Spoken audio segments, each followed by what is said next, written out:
मृगछाला पहन लेते हैं, वो भी तो चामड़ा ही है। हमारा निवेदन है, एक बार शिव महापुराण की कथा को जरा ध्यान से पढ़िएगा, ध्यान से सुनिएगा।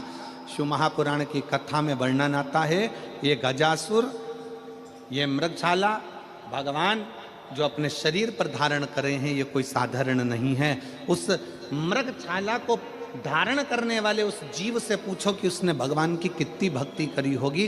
तब भगवान से प्रार्थना करा कि मेरी चमड़ी भी आपके शरीर के उस किसी काम में आ जाए, आपके चरण रख जाए, आपके चरण की रज रख जाए, बस इतनी कृपा कर दो कि इसको अपने साथ में।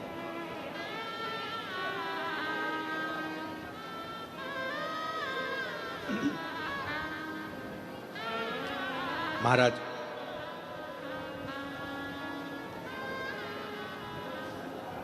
हम तो कहेंगे कि हर पल हर घड़ी शिव को, हर पल हर घड़ी भगवान शंकर को, हर पल हर घड़ी भगवान देवादिदेव महादेव को अपने दिल की बात कहते हैं,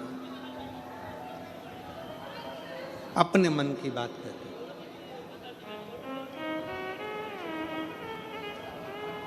अपने हृदय की बात देवादिदेव महादेव को सुनाते हैं। उसके मंदिर में जाओ, सेवा में लीन हो।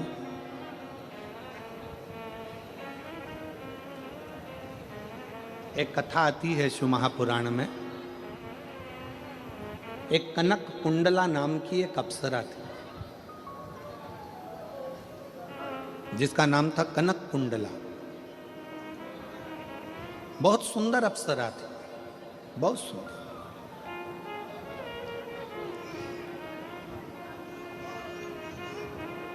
वो कनक कुंडला इंद्र की सभा में भी नाचती, देवताओं की सभा में जाकर नृत्य करती, सुंदर भी बड़ी थी।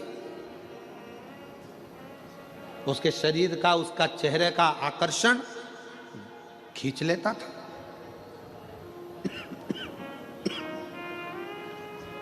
बहुत सुंदर थी कनक कुंडला।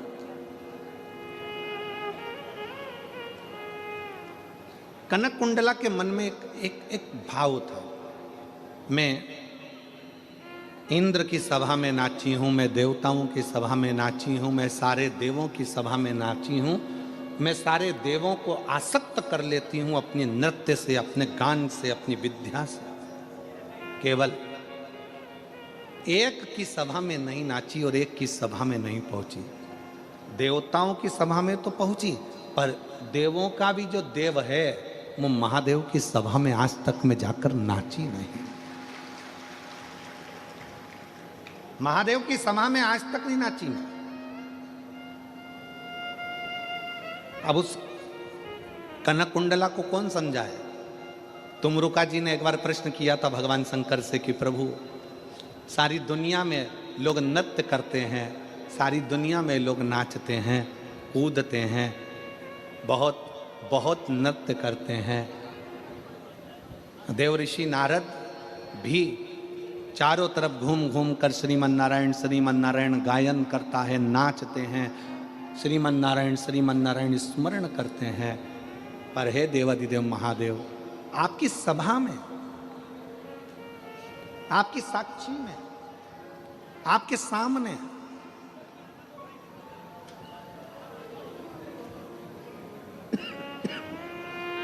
कोई नृत्य क्यों नहीं कर पाता?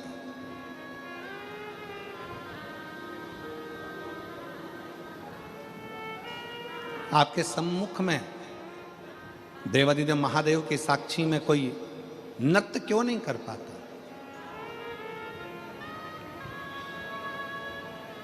शंकर भगवान मुस्कुराकर उत्तर दिए हैं। शंकर भगवान कहते हैं, तुमरुका जी, मुझे लोग नटराज कहते हैं। मेरी नट लीला देखने के लिए तो ब्रह्मा जी की धर्म पत्नी भी मृत्यु लोक में आकर लीला का दर्शन करती है।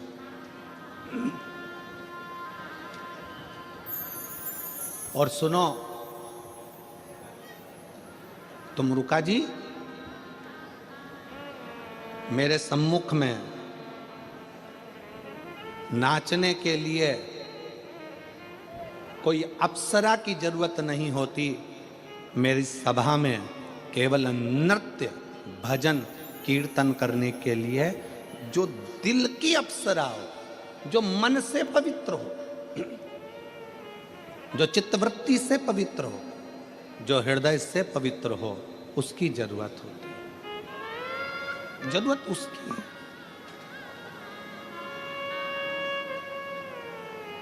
और मैं धन्यवाद दूंगा सूरत नगर की इन सारी शुभ भक्तियां कि मैं देवताओं के सामने नाची हूं, मैं इंद्र के सामने नाची हूं, मैं इनके सामने नाची हूं, मैं उनके सामने नाची हूं, पर आज तक मैं देवों के भी देव महादेव के सामने नहीं नाच पाया। और कई बार मैं गई,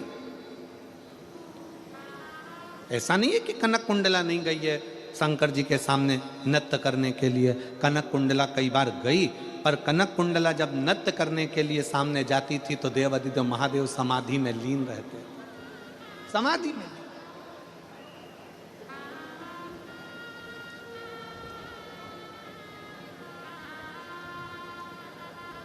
और शंभु शरणे पड़ी मांगो घड़ी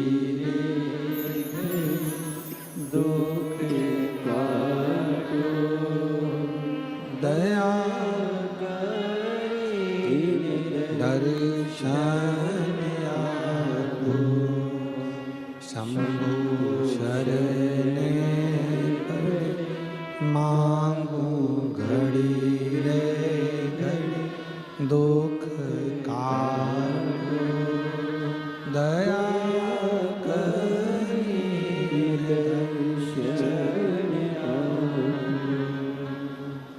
कनक कुंडला कई बार पहुंची भी है, पर शिव नेत्र ही नहीं खोले।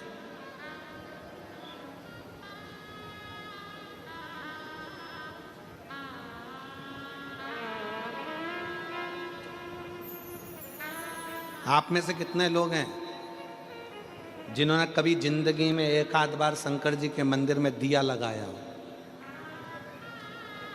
कभी तो लगाया होगा, लगाया सबने? दीपक रख लो। शिव जी ने तुम्हारे दीपक को देखा कि नहीं देखा, कि तुमने जलाया कि नहीं जलाया? जम के बोलो जरा।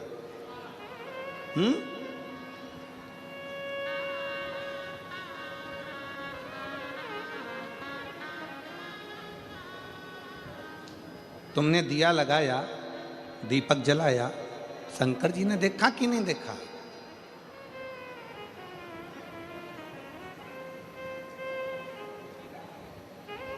शिव महापुराण की कथा कहती है, कनक कुंडला ने विचार करा, कुछ भी हो जाए मैं शंकर जी के मंदिर, भगवान शंकर की साक्षी में कैलाश पर शिव के सामने अपना नृत्य प्रस्तुत जरूर करूंगा, जरूर प्रस्तुत करूंगा। और कनक कुंडला क्या करती, एक दीप लेकर जाती, शंकर जी की साक्षी में वो दीप रख देती, घृत भरकर, घी भरकर और बाती उसको रख देती। उसमें अग्नि प्रज्वलित नहीं करती, उसमें माचिस नहीं लगाती, उसको जलाती नहीं, प्रज्वलित नहीं करती।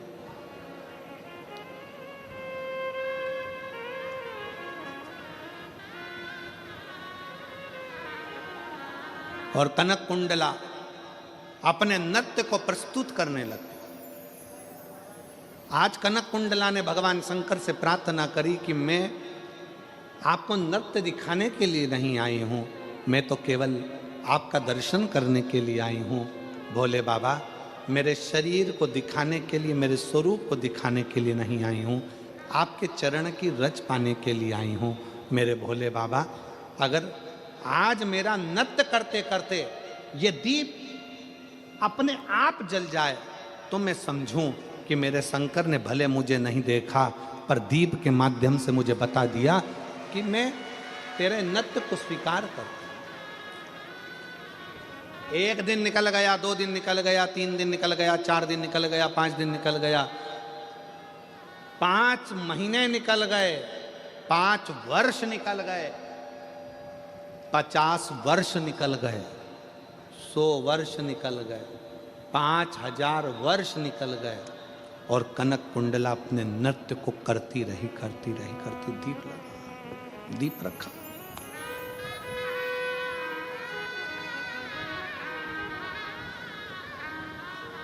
दीप रखा है।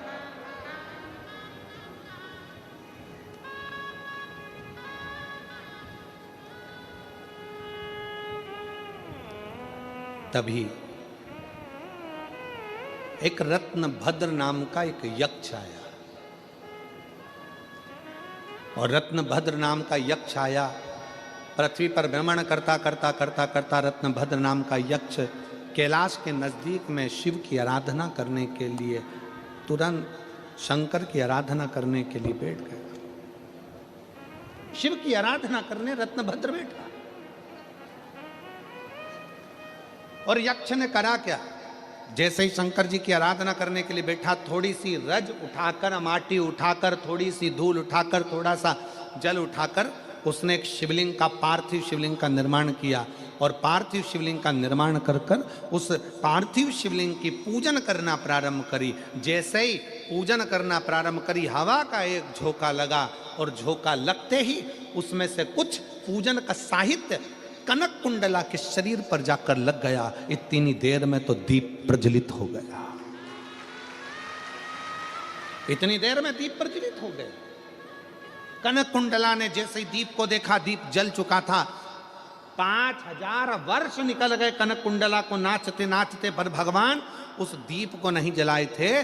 केवल एक रत्नभद्र नाम का यक्ष शंकर के पार्थिव लिंग का निर्माण करता है, और उस पार्थिव लिंग के निर्माण का थोड़ा सा निर्माल्य शरीर से छू जाता है, और कनक कुंडला का शरीर स्पर्श होते से कनक कुंडला इतनी पवित्र हो जाती है कि वो दीप अपने आप जल जाता है। तब भगवान शंकर उसी स्थान पर रत्नभद्र और कनक कुंडला से कहते हैं कि तुम दोनों मंगल विवाह कर लो, क्योंकि कनक कुंडला रत्नभद्र यक्ष के पूजन के साहित्य का मात्र स्पर्श हुआ, मात्र स्पर्श। एक पत्र चढ़ाए गए, थोड़े से निर्माल्य से मेरा जीवन सार्थक हो गया, तो इसलिए मैंने उससे विवाह करने का विचार कर लिया।